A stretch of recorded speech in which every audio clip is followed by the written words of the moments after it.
Aujourd'hui, on va continuer, si vous voulez bien, notre étude dans le livre aux Thessaloniciens. Alors, prenez vos Bibles et tournez avec moi dans la première lettre de Paul aux Thessaloniciens au chapitre 3.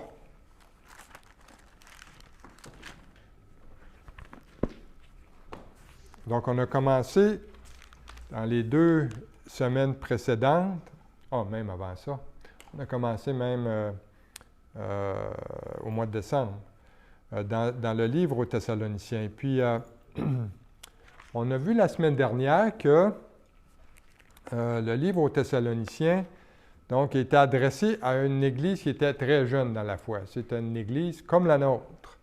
Il y avait seulement quelques semaines d'âge, ou peut-être même quelques mois, mais tout au plus.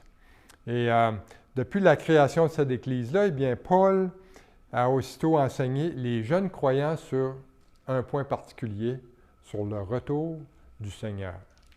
Pour des jeunes croyants, c'est assez exceptionnel que Paul enseigne déjà sur le retour du Seigneur quand que tu viens d'être sauvé.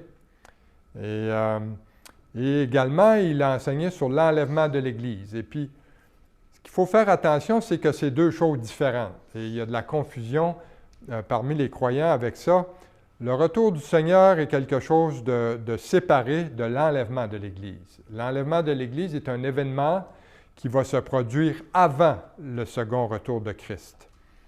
Et donc, Paul enseignait sur ces choses-là pour encourager les croyants qui étaient sous une intense persécution. Et si vous voulez bien, avant d'aller plus loin, j'aimerais ça qu'on irait dans un mot de prière ensemble. Et on va aller devant le trône du Seigneur pour prier ensemble. Seigneur, notre Dieu, on veut te louer, on veut te bénir ton nom pour ta parole, Seigneur. On te prie aujourd'hui que tu rouvres nos cœurs par ton Saint-Esprit, que tu nous enseignes, Seigneur. Seigneur, ta parole est un trésor. On peut trouver des joyaux dans ta parole si on la sonde, si on l'étudie, si on l'approfondit, Seigneur. Tu veux te révéler à nous. Et on te prie, Seigneur, que tu rouvres nos cœurs à tous ceux qui sont ici aujourd'hui et tous ceux qui vont écouter aussi le message en ligne par après. Donc, merci pour ta parole, Seigneur. Merci pour ton Saint-Esprit qui nous guide dans l'étude de cette parole, Seigneur. En ton nom, on te prie. Amen.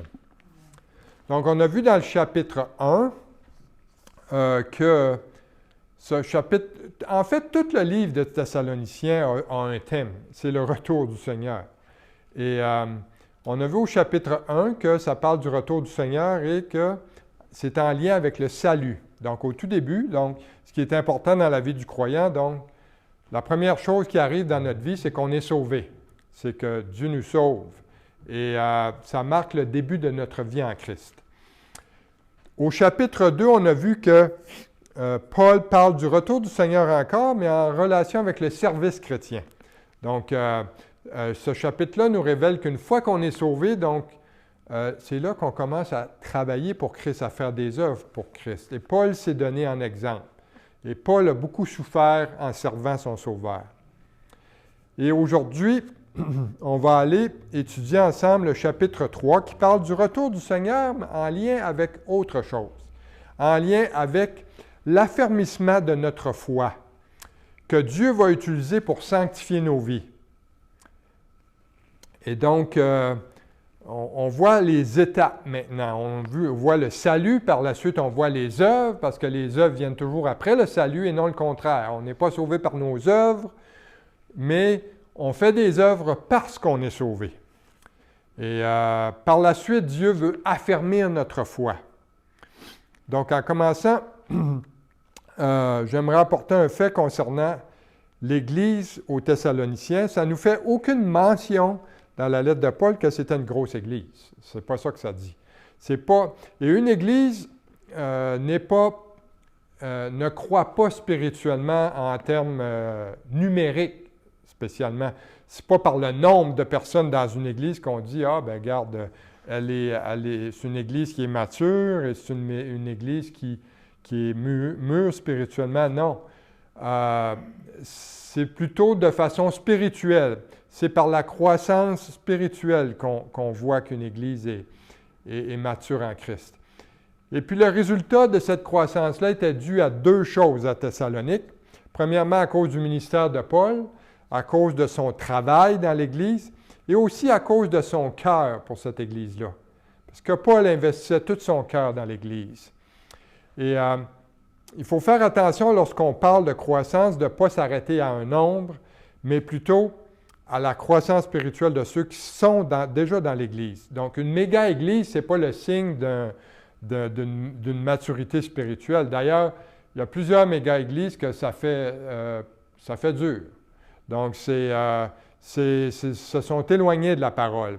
Et des fois, il faut se poser la question, est-ce que les gens vont là pour les bonnes raisons? Et donc, la parole, quand on veut l'enseigner, quand on veut être fidèle à la parole, donc, le but, c'est de grandir en Christ. Et la croissance ne fait pas, donc, à l'intérieur du bâtiment en termes de nombre, ça se fait dans le cœur de chacun, de chaque croyant. Et au chapitre 3, Paul va nous enseigner l'affermissement des croyants dans l'Église. Tout d'abord, là, si on recule pour faire un petit contexte, Paul s'est rendu dans le nord de la Macédoine, ou si vous préférez, dans la Grèce continentale, le pays de la Grèce aujourd'hui. Puis il est allé dans une ville qui s'appelait Philippe, et là, il a été battu, puis il a été mis en prison. Et là, il a quitté Philippe, puis il est venu à Thessalonique. Et puis là, il est resté à Thessalonique seulement quelques semaines, pas très longtemps. Mais là, ce qu'il a fait, il a prêché l'Évangile. Et là, qu'est-ce qui est arrivé? Bien évidemment, il a subi la persécution puis l'affliction. Et là, il a quitté Thessalonique et il est allé dans un autre endroit qui s'appelle Bérée. Et puis là, il a voyagé jusqu'au sud, il s'est en allé à Athènes en Grèce. Et à ce stade-ci, Paul, quand il écrit, il est à Athènes. Il est en Grèce. Et si on regarde, selon le verset 1, il a écrit, allons au verset 1, « C'est pourquoi, impatients que nous étions et nous décidant à rester seuls à Athènes, nous envoyâmes Timothée, notre frère, ministre de Dieu dans l'Évangile de Christ, pour nous affermir et vous exhorter au sujet de votre foi, afin que personne ne fût ébranlé au milieu des tribulations présentes, car vous savez vous-même que nous sommes destinés à cela. Et lorsque nous étions auprès de vous, nous vous annoncions d'avance que nous serions exposés à des tribulations, comme cela est arrivé et comme vous le savez. Ainsi, dans mon impatience, j'ai envoyé m'informer de votre foi, dans la crainte que le tentateur ne vous eût tenté et que vous n'eussiez travaillé en vain. Mais Timothée, récemment arrivé de chez vous, nous a donné de bonnes nouvelles de votre foi et de votre charité. Il nous a dit que vous avez toujours de nous un bon souvenir, désirant nous voir comme nous désirons aussi vous voir. En conséquence, frères, au milieu de toutes nos calamités et de nos tribulations, nous avons été consolés à votre sujet à cause de votre foi. Car maintenant nous vivons, puisque vous demeurez fermes dans le Seigneur. Quelles actions de grâce, en effet, nous pouvons rendre à Dieu à votre sujet pour toute la joie que nous éprouvons à cause de vous, devant notre Dieu. Nuit et jour, nous le prions avec une extrême ardeur de nous permettre de vous voir et de compléter ce qui manque à votre foi. Que Dieu lui-même, notre Père et notre Seigneur Jésus, aplanisse notre route pour que nous allions à vous. Que le Seigneur augmente de plus en plus parmi vous et à l'égard de tous cette charité ou cet amour que nous avons nous-mêmes pour vous, afin d'affermir vos cœurs pour qu'ils soient irréprochables dans la sainteté devant Dieu, notre Père, lors de l'avènement de notre Seigneur Jésus-Christ avec tous ses saints. Donc, le chapitre 3 traite de l'affermissement de la foi de l'Église. Et un mot qui est important à comprendre, c'est le mot « affermir » dans la langue grecque. C'est le mot en grec qui veut dire stérizo, qui vient de stéroïde, qui signifie rendre fort, rendre ferme, rendre stable. Puis on trouve ça 13 fois, ce mot-là, dans le Nouveau Testament. La question qu'on doit se poser, c'est en quoi Paul voulait que les Thessaloniciens soient affermis, qu'ils soient rendus forts? Eh bien, Paul voulait les rendre forts dans leur foi. OK? Puis, si on regarde à la fin du verset 2 qui dit « Pour vous affermir et vous exhorter au sujet de votre foi ». Et le désir de Paul au verset 3 était que l'Église de Thessalonique soit affermie et forte dans leur foi. Le mot « foi », là, c'est un sujet très important dans la Bible. Premièrement, comment on est sauvé? Par la foi. On est sauvé par la foi. Il n'y a pas d'autre moyen d'être sauvé. Aucune bonne œuvre qu'on peut faire peut nous sauver. Et l'autre chose, c'est que le mot « foi » est mentionné 5 fois dans les versets 1 à 10 du chapitre 3. 5 fois. Et aussi, ce qui est bon de retenir, c'est que le mot « foi » dans tout le Nouveau Testament apparaît 244 fois. Donc, c'est pas peu dire, là. C'est un mot important. Et puis, pour étudier notre chapitre 3, si on veut ramener les choses compréhensibles, bien, Paul mentionne 9 choses. Pour ceux qui prennent des notes, là, il mentionne 9 choses qui vont affermir la foi des croyants dans l'Église. La première chose qui affermit notre foi, ce sont les autres croyants autour de nous. Et on voit ça au verset 1 et 2. Paul dit, « C'est pourquoi, impatients que nous étions et nous décidant à rester seuls à Athènes, nous envoyâmes Timothée, notre frère, ministre de Dieu dans l'Évangile de Christ, pour vous affermir et vous exhorter au sujet de votre foi. » Donc, on voit ici pourquoi c'est important de s'assembler entre frères et sœurs. Comme Paul mentionne ici, ce sont les autres croyants qui peuvent nous affermir dans notre foi. Donc, si on reste chez nous et qu'on est tout seul à regarder une vidéo, bien, malheureusement, OK, c'est bon, je veux dire, on peut recevoir de l'enseignement, mais on n'a pas cette communion fraternelle, on n'a pas cette relation-là avec les autres croyants qui peuvent nous édifier, qui peuvent nous faire grandir. Et Dieu, ici, va utiliser Timothée pour affermir sa foi, pour affermir la foi des Thessaloniciens. Et ce qui est intéressant de comprendre par rapport à Timothée, première chose, c'était l'enfant de Paul dans la foi. Okay? C'est Paul qui l'avait conduit au Seigneur. Et puis, c'était aussi son compagnon de voyage à Paul. Il voyageait avec Paul. Et le nom de Timothée, en grec, c'est Timothéus, ou si on sépare les deux, si on fait une séparation de son nom, la première partie, Timo, ça veut dire honoré. Et théos veut dire Dieu en grec. Donc, Timothée signifie celui qui honore Dieu. Et Paul voulait envoyer Timothée à Thessalonique pour affermir et exhorter les croyants dans leur foi. Donc, de cette façon-là, Timothée honorait Dieu, comme son nom l'indique. Et Timothée a été envoyé pour les exhorter et les encourager. Et le mot grec pour exhorter, je vais venir là un peu avec des mots grecs. Je ne m'en tiens pas aux mots grecs, là, mais c'est juste pour vous dire que le Nouveau Testament nous vient du grec. Ça a été écrit en grec au début. Donc, si vous avez des connaissances dans la langue grecque, ça vous aide à comprendre le contexte du Nouveau Testament. Quand j'ai étudié aux États-Unis, j'ai eu un cours de grec et puis c'est là que j'ai appris à lire le grec. C'est difficile, c'est une langue difficile, mais c'est très profitable quand on étudie les Écritures. Et le mot grec pour exhorter, c'est le mot parakaleo. C'est un mot qui, le mot para signifie aux côtés de, puis kaleo signifie appeler. Donc Timothée a été appelé par Dieu à travers l'apôtre Paul pour venir aux côtés des croyants et être côte à côte avec eux pour les raffermir dans la foi. Donc, encore là, la langue grecque nous aide à comprendre le contexte. Timothée est amené aux côtés des autres croyants pour les affermir. Et Paul avait demandé 2 choses à Timothée, donc affermir et encourager. Et les 2 sont nécessaires. Mais l'affermissement, ça vient toujours en premier. Les encouragements ne peuvent venir qu'après que nous soyons affermis. Parce que vous pouvez encourager quelqu'un, mais dans la mauvaise direction. Si cette personne-là est affermie dans ses croyances auparavant, bien, vous pouvez l'encourager dans la bonne direction. Et la question que je vous pose, c'est que Dieu peut-être va vouloir vous utiliser pour venir aux côtés de quelqu'un dans vos vies, pour renforcer leur foi, pour les encourager dans leur foi. Et Dieu peut vous utiliser pour rendre plus solide la foi d'un frère ou d'une sœur en Jésus-Christ. Moi, il y a 4 ans, j'étais aux États-Unis et le Seigneur a mis sur ma route un autre pasteur qui s'appelle Marty.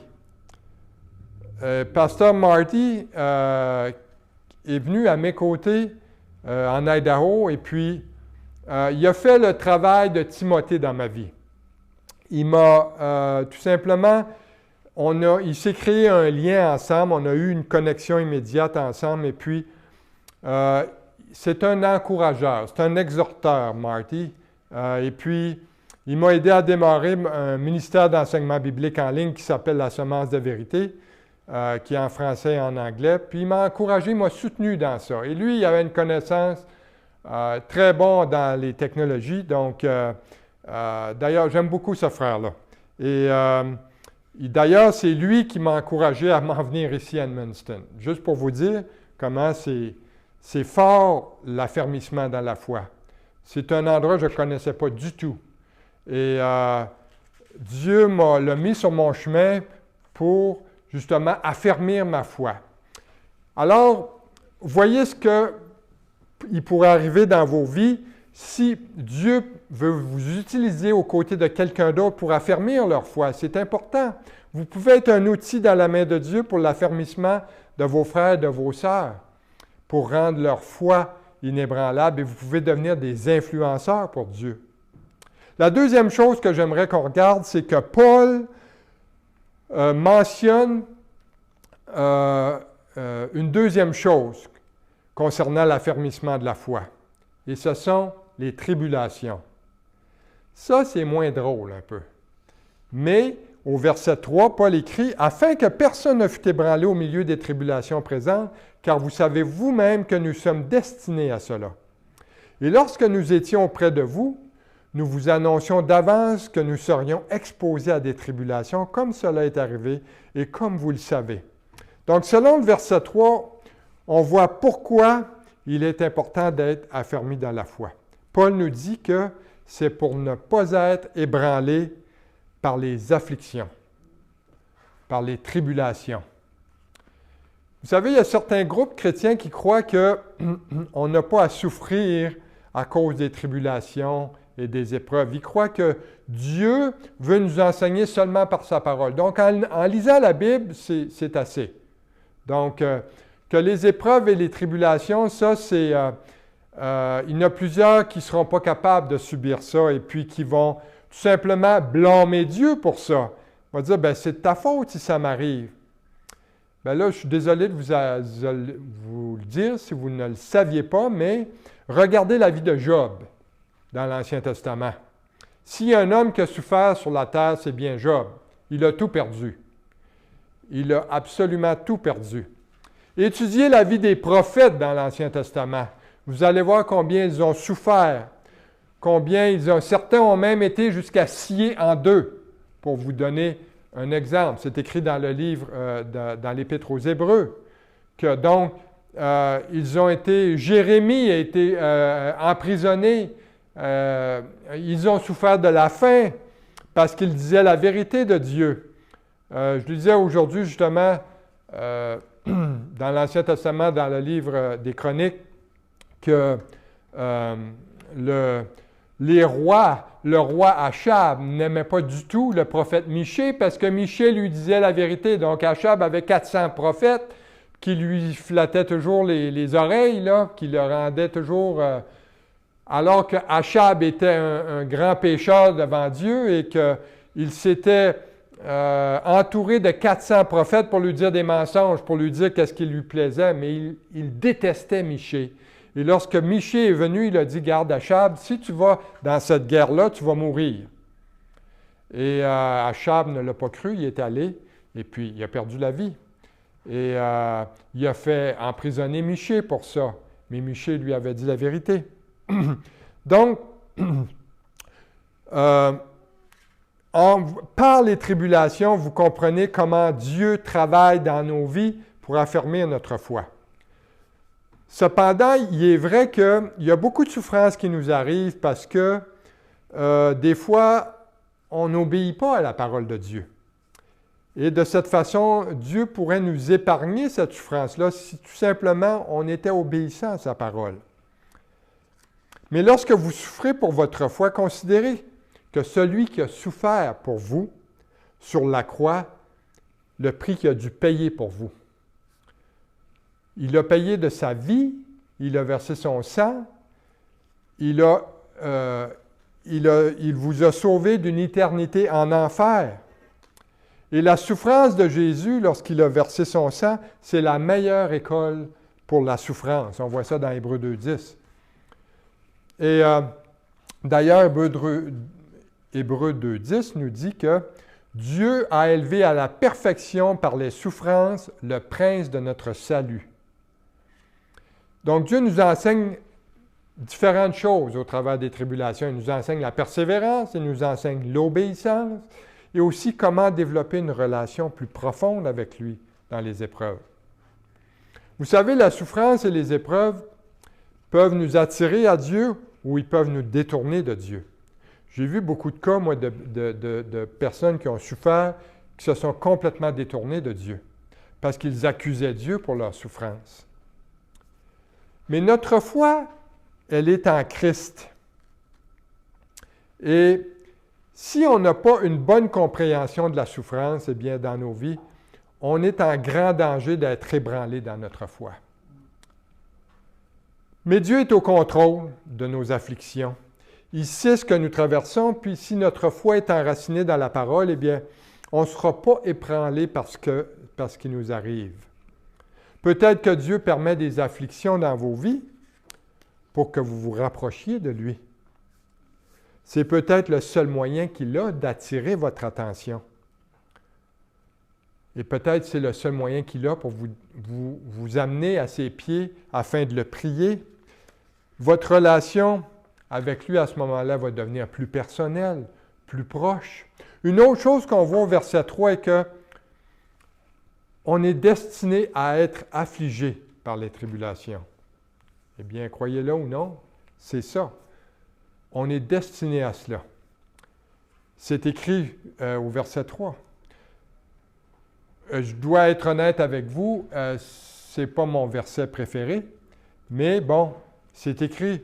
On est destiné aux afflictions et aux tribulations. Et cette idée-là, d'être destiné aux afflictions, vient directement des autres écrits de Paul.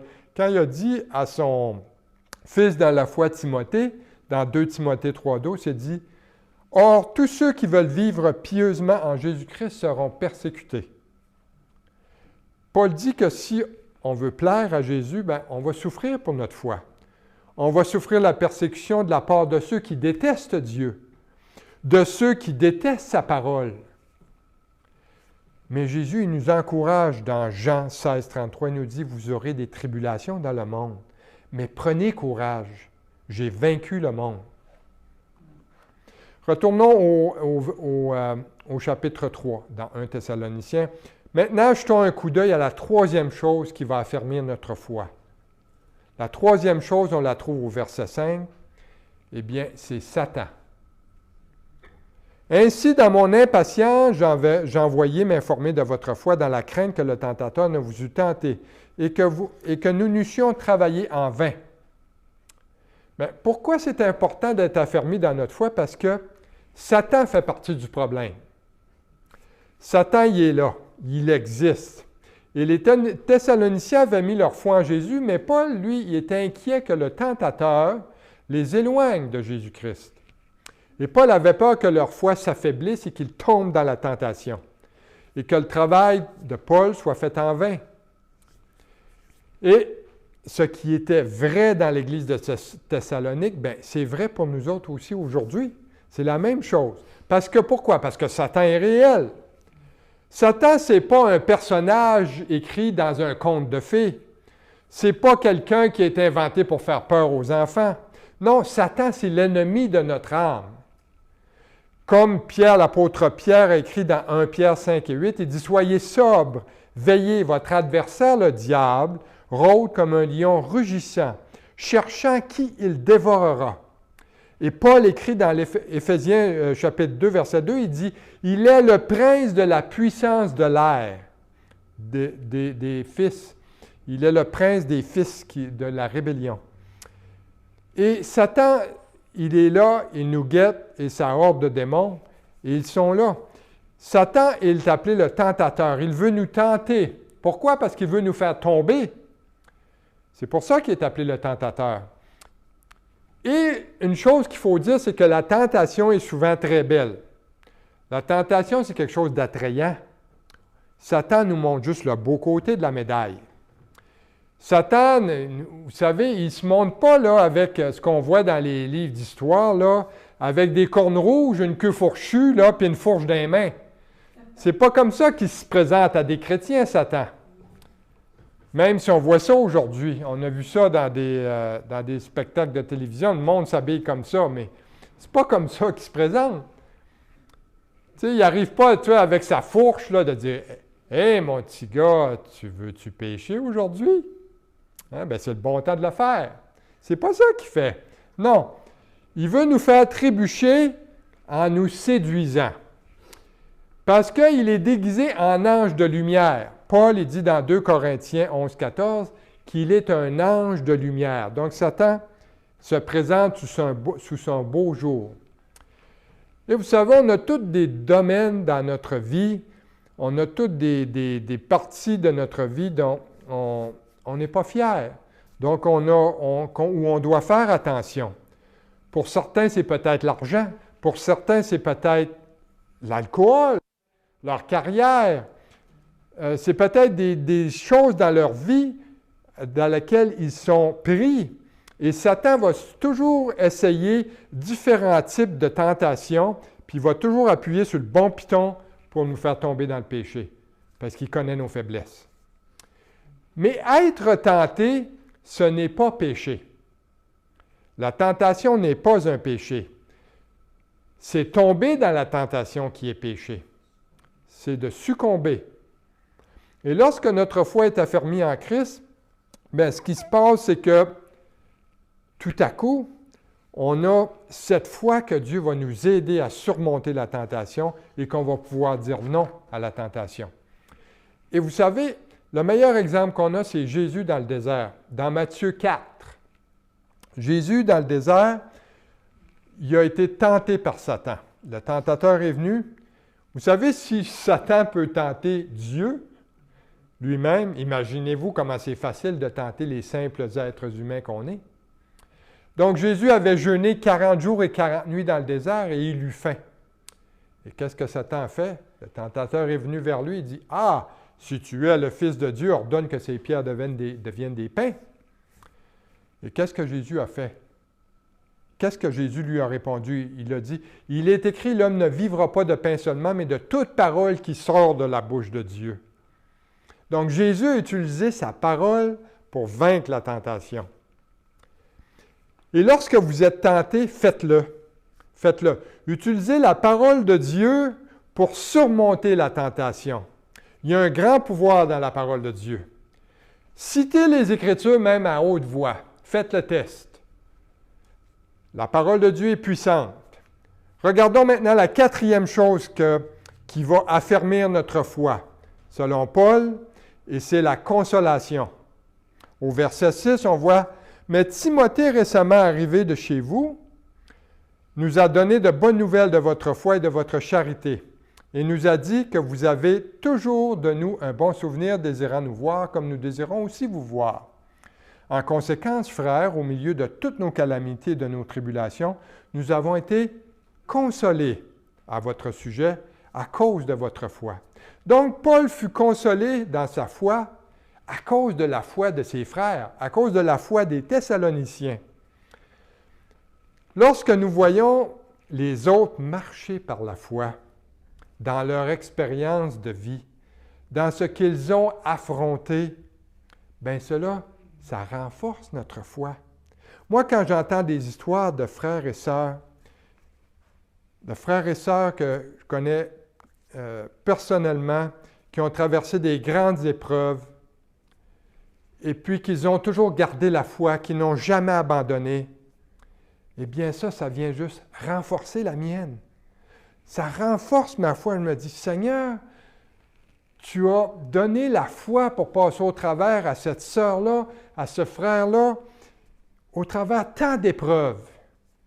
Et ça a un impact sur ma propre foi. Et Paul qui était lui-même dans la détresse, était renforcé par la foi de ces nouveaux croyants-là. Ce n'étaient même pas des vieux croyants, c'était des tout nouveaux croyants qui étaient sous la persécution. Et Paul les voyait aller, il y avait des nouvelles d'eux, ils vont bien, ils se portent bien dans la foi. Et Paul est venu, ça l'a stimulé dans sa propre foi. La cinquième chose qui a affermi notre foi, elle est au verset 8. Et c'est la vie. Et oui, la vie. Paul dit, car maintenant nous vivons, puisque nous vous demeurez fermes dans le Seigneur. La foi de Paul a été affermie quand il a vu les Thessaloniciens tenir ferme dans le Seigneur, de se tenir debout pour Dieu. Quand Paul a su que les Thessaloniciens n'ont pas été ébranlés par leurs épreuves et leurs tribulations qu'ils étaient en train de vivre, eh bien, Paul il s'est réjoui. Parce que tout ce qu'il avait fait pour eux, ça en valait la peine. Toute la sueur, le temps, toutes les nuits qu'il a pris à enseigner, à prêcher, eh bien là, il voyait les fruits. Ça, c'est un très bel exemple pour nous. Parce que parfois, lorsqu'on exhorte d'autres croyants, on ne voit pas les résultats immédiats. Donc, on ne voit pas dans l'instant même l'encouragement, l'affermissement, l'exhortation qu'on leur a fait. On ne voit pas les fruits de ça. Ça peut aller des années plus tard avant qu'on puisse voir les effets à long terme dans leur vie. Et c'est là seulement qu'on peut voir s'ils restent fermes dans leur foi. Eh bien, moi, il y a plusieurs années de cela, j'ai conduit un étudiant au Seigneur à l'université où j'étudiais à l'époque. Et après notre graduation, on s'est perdu de vue. Et pendant des décennies, je n'ai jamais eu de nouvelles de lui. Et je ne sais pas du tout ce que sa foi, où il en était dans sa foi. Mais il y a 2 ans, j'ai reçu de très bonnes nouvelles de sa part. Maintenant, il est dans une église, il sert, il est le trésorier de cette église-là. Et puis, sa famille au complet, ses enfants, tout ça, marche dans le Seigneur. Je ne les connais pas personnellement, mais donc, aux nouvelles que j'ai eues concernant cet homme-là, ça m'a réjoui. Et je peux maintenant dire, je vis comme Paul parce que je sais que cette personne-là, ce frère-là, se tient ferme dans le Seigneur. 6e chose qu'on voit au chapitre 3 qui a affermi notre foi, c'est au verset 9. Au verset 9, c'est la joie. Paul dit quelle action de grâce, en effet, nous pouvons rendre à Dieu à votre sujet pour toute la joie que nous éprouvons à cause de vous devant notre Dieu. Paul il était tellement excité de voir ces nouveaux croyants affermis dans leur foi qu'il s'est réjoui lui-même. Ça lui a procuré de la joie. Et Paul, d'ailleurs, il nous dit la même chose au chapitre 2, au verset 19. Il nous a dit au verset 19 du chapitre 2, « Qui est en effet notre espérance ou notre joie, ou notre couronne de gloire, n'est-ce pas vous aussi devant le Seigneur, lors de son avènement? Oui, vous êtes notre gloire et notre joie. » Donc, quand on voit des frères et des sœurs s'affermir dans leur foi, alors qu'on étudie la parole de Dieu ensemble et qu'on voit la puissance du Saint-Esprit qui travaille dans leur vie, ça nous apporte la joie. C'est une grande bénédiction. Ça nous motive à continuer à servir Dieu, à servir Jésus ensemble, alors que nous attendons sa venue ensemble. C'est tellement excitant, puis c'est tellement une grande source de motivation. Si vous voulez bien, retournons au chapitre 3. La 7e chose qui a affermi notre foi est celle-ci, la prière. On voit au verset 10, Paul il dit, « Nuit et jour, nous le prions, avec une extrême ardeur de nous permettre de voir et de compléter ce qui manque à notre foi. » Étant donné que Paul ne pouvait pas voir les croyants de Thessalonique, eh bien, dans ce temps-là, il n'y avait pas encore FaceTime, il n'y avait pas Zoom, il n'y avait pas, pour les affermir dans leur foi. Donc, la seule chose qu'il avait, c'était qu'il pouvait prier pour eux. Donc, Paul priait intensément. Paul ne pouvait pas se rendre là, à Thessalonique, parce qu'il l'aurait tué. Il l'aurait mis à mort. Mais il savait que la meilleure aide qu'il pouvait apporter aux Thessaloniciens, c'était une aide spirituelle, une aide par la prière. Vous savez, il y a un énorme pouvoir dans la prière, un énorme pouvoir. Jacques 5,16 dit « La prière fervente du juste a une grande efficacité. » L'Esprit de Dieu travaille à travers notre prière pour les autres. Vous savez, malheureusement, on néglige la prière souvent dans nos vies. On néglige ça. J'ai entendu un fait sur le pasteur Chuck Smith, qui est le fondateur de Calvary Chapel, du mouvement Calvary Chapel aux États-Unis. Pasteur Chuck, il est maintenant avec le Seigneur, ça fait plus de 10 ans. Et il était ami avec une sœur dans la foi, son nom était Corrie ten Boom. Corrie ten Boom, c'était une chrétienne en Europe qui a caché les Juifs durant la Deuxième Guerre mondiale. Corrie était très impliqué. Son père avait une bijouterie en Europe et puis ils avaient construit comme une deuxième maison à l'intérieur de leur maison. Puis il y avait une bijouterie là. Ils continuaient d'exploiter leur business, mais ils ont bâti un endroit pour cacher les Juifs parce qu'ils savaient qu'il y avait des camps de concentration de la mort et que les nazis allaient venir un jour les prendre, chercher tous les Juifs. La Gestapo était toujours en train de chercher pour trouver des Juifs. Et Corrie ten Boom elle a caché des centaines de Juifs pour leur sauver la vie. Et un jour, elle est tombée malade et elle s'est ramassée à l'hôpital. Elle était clouée dans son lit, puis elle était très déprimée. Et Pasteur Chuck l'a visitée et elle a manifesté à Pasteur Chuck, « Tu sais, Chuck, je ne peux pas me déplacer. Je suis pogné dans un lit d'hôpital, je ne peux rien faire. » Et Pasteur Chuck a dit, « Tu sais, Corrie, tu es à un point dans ta vie que tu as le plus grand ministère au monde. C'est le ministère de la prière. Et vous pouvez faire la même chose. Vous pouvez faire exactement la même chose que Corrie a fait lorsqu'elle était clouée dans son lit. Vous pouvez avoir ce ministère de prière. Si vous n'êtes pas en santé et que vous ne pouvez pas vous déplacer, eh bien, vous pouvez aller et demander à Dieu toutes sortes de requêtes et de prières et passer du temps avec Dieu. C'est un outil puissant dans la main de Dieu d'intercéder pour son peuple et de prier pour les âmes perdues. Donc, on a un ministère entre nos mains qu'on doit exploiter. Voyons maintenant la 8e chose qui a affermi notre foi, et c'est l'amour. Au verset 11, Paul dit « Que Dieu lui-même, notre Père et notre Seigneur Jésus, aplanisse notre route pour que nous allions à vous. Que le Seigneur augmente de plus en plus parmi vous et à l'égard de tous cette charité, ou cet amour, que nous avons nous-mêmes pour vous. » Eh bien, comment les gens peuvent-ils savoir que nous sommes des disciples de Jésus-Christ? Bien, c'est tout à fait simple. Le Seigneur le dit dans sa parole, c'est par l'amour que nous avons pour les frères et sœurs d'abord et pour l'amour des perdus aussi. Jean 13, 35 nous dit, « À ceci tous connaîtront que vous êtes mes disciples si vous avez de l'amour les uns pour les autres. » Et l'amour, ça, c'est la marque de commerce de la foi chrétienne. C'est notre marque de commerce. Et l'apôtre Jean a aussi écrit par rapport à cela dans 1 Jean 4, 20, il a dit « Si quelqu'un dit « J'aime Dieu » et qu'il haïsse son frère, c'est un menteur. Car celui qui n'aime pas son frère qu'il voit, comment peut-il aimer Dieu qu'il ne voit pas? » Mais l'amour, vous savez, ce n'est pas quelque chose qui est naturellement présent dans le cœur humain. Pas du tout. Il n'y a rien de bon dans le cœur humain. Rien de bon. C'est encore plus évident aujourd'hui quand on vit dans les derniers jours. on voit ça encore plus aujourd'hui. Dans 2 Timothée 3, 4, 1 à 4, on voit que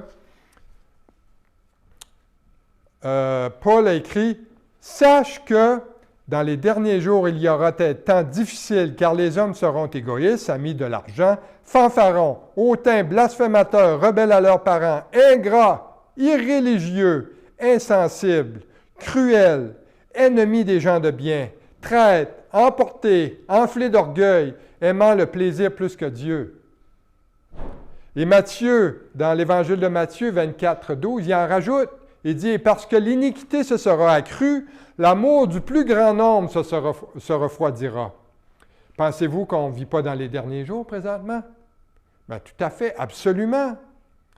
Ces derniers jours mentionnés par l'apôtre Paul et l'apôtre Matthieu, on est en plein dedans. On est dans la soupe jusqu'au cou. Il n'y a rien de bon dans le cœur de l'homme. En fait, selon le verset 12, Paul dit que le Seigneur augmente de plus en plus parmi vous et à l'égard de tous cet amour que nous avons nous-mêmes pour vous. Que le Seigneur augmente en nous cet amour pour les autres. Comment le Seigneur fait ça, d'augmenter l'amour? Bien, c'est avec son Saint-Esprit qu'il nous a donné. C'est son Esprit qui produit ce fruit dans notre cœur. Et Paul le dit d'ailleurs dans l'Épître aux Galates, chapitre 5, verset 22. Il dit, mais le fruit de l'Esprit, c'est l'amour. La joie, la paix, la patience, la bonté, la bénignité, qui veut dire être aimable, la fidélité, la douceur et la tempérance ou la maîtrise de soi. Vous savez, il n'y a qu'un seul fruit de l'amour. Il n'y a qu'un seul fruit, et c'est l'amour. Le verbe ici est au singulier, et l'article, c'est le fruit de l'esprit, ce n'est pas les fruits de l'esprit. Donc, il y a un fruit, c'est singulier, et la préposition qui est devant le est en accord avec le nombre et le genre qu'il modifie. Donc, ça, c'est les règles de grammaire. Et les autres qualificatifs qui viennent, ce sont les sous-produits de l'amour. Donc, la joie, la paix, la patience et autres. Et ce fruit ne peut venir que de Dieu. Le mot grec pour amour est le mot agapé. Et c'est un amour qui est sacrificiel. C'est un amour spirituel. Ce n'est pas un amour de la chair. C'est un amour spirituel. Donc, vous voyez le contraste entre le fruit de l'esprit, l'amour, et les derniers jours. Wow! Il y a un ravin, il y a une vallée de séparation entre les deux. Donc, si nous pouvons aimer avec l'Esprit de Dieu en nous, eh bien, on peut avoir un impact considérable sur le monde qui nous entoure, qui a désespérément besoin de l'amour de Dieu. Ils ont désespérément besoin du Fils de Dieu, Jésus-Christ. Maintenant, on arrive au 9e, à la dernière chose qui affermit notre foi, et c'est la sainteté. Et on voit ça au dernier verset, au verset 13. Paul dit, « Afin d'affermir vos cœurs pour qu'ils soient irréprochables dans la sainteté devant Dieu notre Père, lors de l'avènement de notre Seigneur Jésus-Christ avec tous ses saints. » Donc, être saint, on pense être saint, ça semble pas mal dur. C'est pas mal dur d'être saint. C'est quelque chose de dur, c'est tough. Non, c'est pas dur d'être saint, c'est pas difficile, c'est impossible. C'est impossible. Sortez-vous de la tête que vous pouvez être saint là, par vos efforts, c'est impossible. Être saint, ce n'est pas ce que nous faisons, c'est qui nous sommes. Être saint, ce n'est pas ce qu'on accomplit, c'est notre position en Christ. Quand Dieu nous regarde, il nous voit irréprochables et saints, comment? Par le sang de son Fils Jésus-Christ. On est revêtu de la justice de Jésus-Christ. Et c'est seulement de cette façon-là qu'on peut être appelé saint devant le Père. Une dernière chose que Paul mentionne, il mentionne que notre sainteté est en relation avec la venue du Seigneur. À la toute fin du verset 13. On sait qu'on est imparfait dans notre vie sur terre. Ça, on sait ça. Alors qu'on vit dans notre corps pécheur. Mais un jour, on sait qu'on va être rendu parfait lorsqu'on va avoir notre corps glorifié.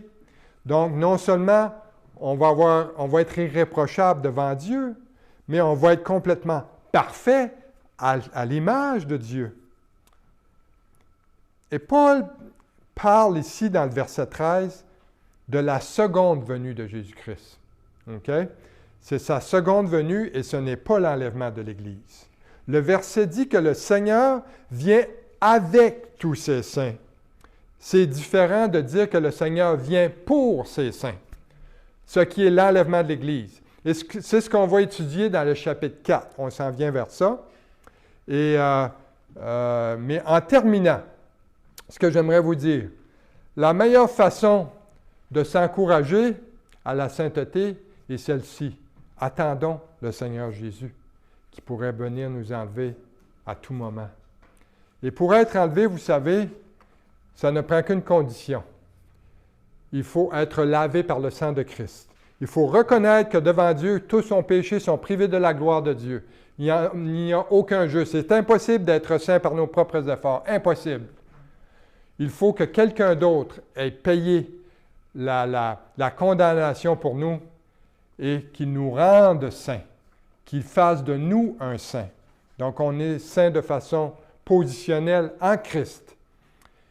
Et lorsqu'on croit dans la mort et le sacrifice de Jésus-Christ et qu'il est ressuscité d'entre les morts et qu'on lui confesse nos péchés, il peut faire de nous son enfant et on lui appartient.